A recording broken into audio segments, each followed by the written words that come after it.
Udayakumar ഉരുട്ടിക്കൊലക്കേസിൽ CBI അന്വേഷണത്തിന്റെ വീഴ്ചകൾ വ്യക്തമാക്കി ഹൈക്കോടതി. കളങ്കിതം, ന്യൂനത, പ്രോസിക്യൂഷന്റെ പരാജയത്തിന് കാരണം ശക്തമായ സംശയം നിയമപരമായ തെളിവുകൾക്ക് പകരമാകില്ല എന്നും കോടതി പറഞ്ഞു. അരുൺ ശങ്കർ വിവരങ്ങളുണ്ട്. അരുൺ, എന്തൊക്കെയാണ് കോടതി വ്യക്തമാക്കുന്നത്?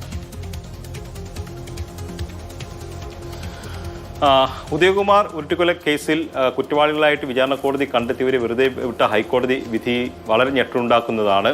ഹൈക്കോടതി വിധിയുടെ വിശദാംശങ്ങളാണ് ഇപ്പോൾ പുറത്തു വരുന്നത്. അന്വേഷണത്തിലുണ്ടായ വീഴ്ചയാണ് ഹൈക്കോടതി ഇങ്ങനൊരു വിധിയിലേക്ക് പോകാൻ കാരണം എന്നുള്ളതാണ് ഇതിൽ നിന്ന് വ്യക്തമാകുന്നത്. കളങ്കിതവും ന്യൂനതയുള്ളതുമായൊരു അന്വേഷണമാണ് CBI നടത്തിയത് എന്നുള്ളതാണ് ഈ വിധി പകർപ്പിൽ എടുത്തു പറയുന്നത്. അതോടൊപ്പം തന്നെ പുനരന്വേഷണം നടത്താനുള്ള നിർദ്ദേശം CBI അത് തുടരന്വേഷണമാക്കി മാറ്റുകയാണ് ഉണ്ടായത്. ശക്തമായ സംശയം നിയമപരമായ തെളിവുകൾക്ക് പകരമാകില്ലെന്നും കോടതി എടുത്തു പറയുന്നുണ്ട്.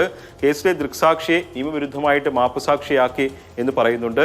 അതോടൊപ്പം തന്നെ പ്രോസിക്യൂഷൻ സാക്ഷികളുടെ മൊഴികളിൽ വൈരുദ്ധ്യമുണ്ടെന്ന് കോടതി പറയുന്നുണ്ട്. ഈ ഒരു പശ്ചാത്തലത്തിലാണ് കേസ് സംശയത്തിന് അതീതമായി തെളിയിക്കാൻ പ്രോസിക്യൂഷന് കഴിഞ്ഞില്ല എന്ന് കോടതി വ്യക്തമാക്കി. അരുൺ ശങ്കറാണ് വിവരങ്ങൾ നൽകിയത്.